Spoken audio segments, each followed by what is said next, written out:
नमस्कार, मैं हूं प्रभाकर मणि तिवारी। आप देख रहे हैं मेरा ये खास कार्यक्रम पॉलिटिक्स विद प्रभाकर। आज बात करूंगा कोलकाता में क्रिसमस और नव वर्ष के पूर्व आयोजित होने वाले कार्यक्रमों में लगातार बढ़ती भारी भीड़ की और ओमिक्रॉन के बढ़ते मामलों की। यह भीड़ ओमिक्रॉन का खतरा लगातार बढ़ा रही है। कोलकाता में पार्क स्ट्रीट में 25 दिसंबर या 24 दिसंबर को जितनी भीड़ उमड़ी थी, लाखों की तादाद में लोग उमड़े थे, इसने स्वास्थ्य विशेषज्ञों को भी चिंता में डाल दिया है। विशेषज्ञों ने चेतावनी दी है कि अगर यह सिलसिला जारी रहा तो कोरोना की तीसरी लहर आने में देर नहीं है। यह भीड़ तीसरी लहर को न्योता दे रही है। देखिए पूरी रिपोर्ट। जनते तो चैनल को सब्सक्राइब करें, मित्रों और परिजनों से शेयर करें और घंटी का निशान भी दबा दें।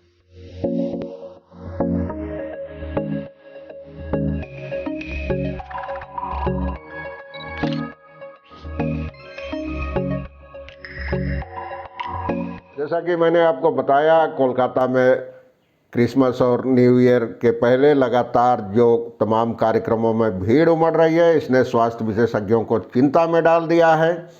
दूसरी ओर कम तादाद में ही सही कोरोना के मामले भी लगातार बढ़ रहे हैं और सबसे जो मशहूर इलाका रहा है क्रिसमस के दिन पार्क स्ट्रीट, जिसका नाम अब मदर टेरेसा सरणी हो गया है, वहाँ भारी भीड़ उमड़ती रही है।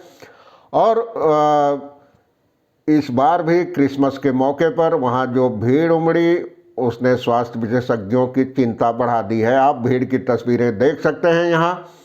और उनका कहना है कि ऐसी भीड़ जुटने और सभाओं की अनुमति नहीं दी जानी चाहिए। इससे अगर ऐसी ही भीड़ जुटती रही तो ओमिक्रॉन के मामले बढ़ने का खतरा है और तेज़ी से बढ़ने का खतरा है। विशेषज्ञों ने कहा कि 2 महीने पहले दुर्गा पूजा के दौरान भीड़ पर नियंत्रण की प्रशासन की कोशिशें कामयाब रही थी, लेकिन क्रिसमस के दौरान सुरक्षा उपायों में ढील नहीं देनी चाहिए थी। और ऐसा अगर जारी रहा तो नए साल के पहले और नए साल में तमाम आयोजनों में बढ़ने वाली भीड़ कोरोना की तीसरी लहर को न्योता दे सकती है। बर्दवान मेडिकल कॉलेज के associate professor doctor Sanjeev Banerjee का कहना था कि ऐसा लगता है कि प्रशासन क्रिसमस की रात भीड़ के नियंत्रण में नाकाम रहा है। इससे कोरोना के मामले बढ़ने का अंदेशा है। ऐसे भी रोज़ाना 1-2 नए मामले सामने आ रहे हैं ओमिक्रॉन के। कोरोना के भी रोज़ाना 300-400 नए मामले सामने आ रहे हैं। बीते 3-4 दिनों में भी पॉजिटिविटी रेट बढ़ी है। कोलकाता में भी ऐसे मामले लगातार बढ़ रहे हैं। और पश्चिम बंगाल में 550 मामले औसतन आ रहे हैं रोज़ाना। बेलियाघाटा जो संक्रामक बीमारियों का अस्पताल है बेलियाघाटा में, उसकी प्रिंसिपल अनीमा हलदार हैं, डॉक्टर अनीमा हलदार। उन्होंने पार्क स्ट्रीट में लाखों की भीड़ जुटने के लिए सरकार और पुलिस प्रशासन को जिम्मेदार ठहराया। उनका कहना था कि सरकार को सख्त रवैया अपनाना चाहिए था, भीड़ पर नियंत्रण करने की कोशिश करनी चाहिए थी। और उनका कहना था कि दिल्ली सरकार ने सफलतापूर्वक ऐसा किया है, हम भी इसे यहाँ दोहरा सकते थे। राज्य सरकार ने क्रिसमस और नए साल के दौरान 9 दिनों के लिए रात के कर्फ्यू में ढील दी है। पियरलेस अस्पताल के स्वास्थ्य विशेषज्ञ डॉक्टर सुब्रज्योति भौमिक का कहना है कि क्रिसमस की रात पार्क स्ट्रीट में भीड़ का जो उत्साह देखा गया उसके दूरगामी नतीजे सामने आ सकते हैं। और ऐसी ही लापरवाही के कारण राज्य में कोरोना के मामले लगातार बढ़ रहे हैं। एक और स्वास्थ्य विशेषज्ञ डॉक्टर श्यामाशीष बनर्जी कहते हैं कि लोगों को लगता है कि अब महामारी का खतरा खत्म हो गया है, लेकिन ऐसा नहीं है। सरकार से हर चीज़ की उम्मीद नहीं कर सकते।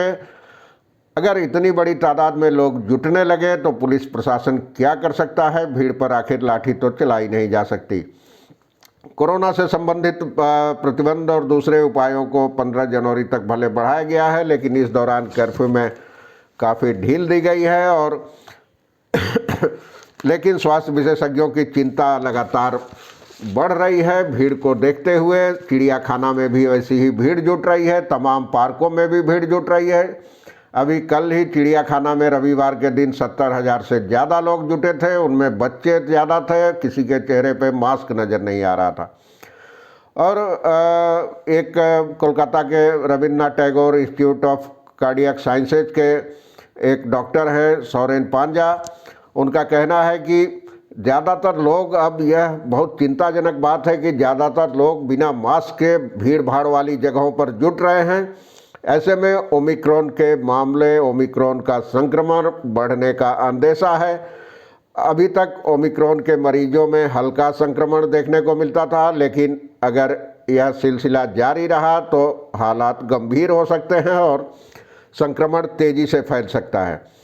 CMRI अस्पताल के एक डॉक्टर राजाधर कहते हैं कि अगला पखवाड़ा काफ़ी अहम हो सकता है। इस समय जितनी भीड़ जुट रही है, या क्रिसमस की रात पार्क स्ट्रीट में जो भीड़ जुटी थी, उसके बाद संक्रमण फैलने से अगला एक पखवाड़ा यानी 15 दिन काफ़ी अहम है। इस दौरान निगाह रखनी होगी संक्रमण कितनी तेज़ी से फैल रहा है, कितना बढ़ रहा है। अगला सप्ताह खतरनाक हो सकता है। हमें ऐसी भीड़ से बचना चाहिए, लोगों में जागरूकता होनी चाहिए, क्योंकि जान है तो जहान है।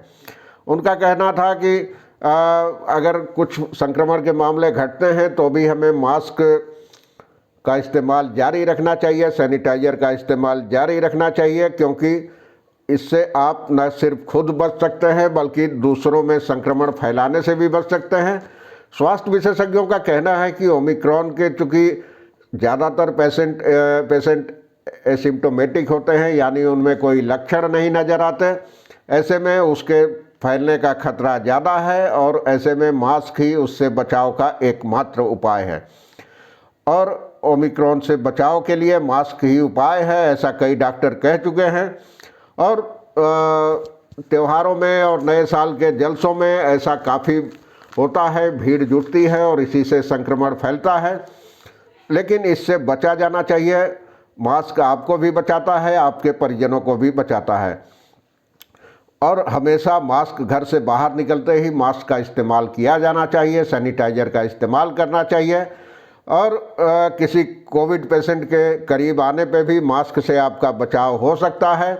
और चिकित्सकों ने इसके लिए लोगों की लापरवाही को जिम्मेदार ठहराया है। उनका कहना है कि लोग मान चुके हैं कि अब कोरोना उनका कुछ बिगाड़ नहीं सकता, लेकिन यह सही नहीं है। पिकनिक में भी अब पिकनिक का दौर भी शुरू हो गया है। आप जानते हैं पश्चिम बंगाल में पिकनिक का लंबा इतिहास रहा है।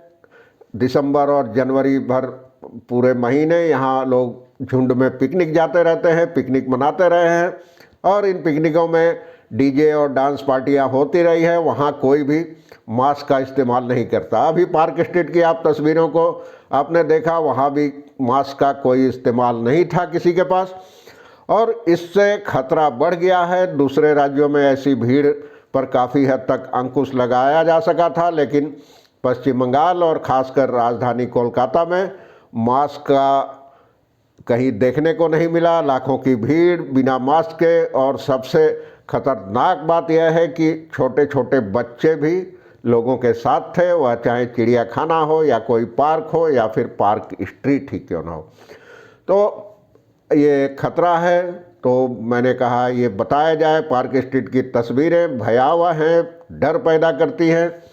अब आगे क्या होता है, निगाह रखनी होगी नज़दीकी। देखते हैं आगे क्या होता है। मैं समय समय पर अपडेट देता रहूँगा। आज के लिए बस इतना ही। धन्यवाद, नमस्कार।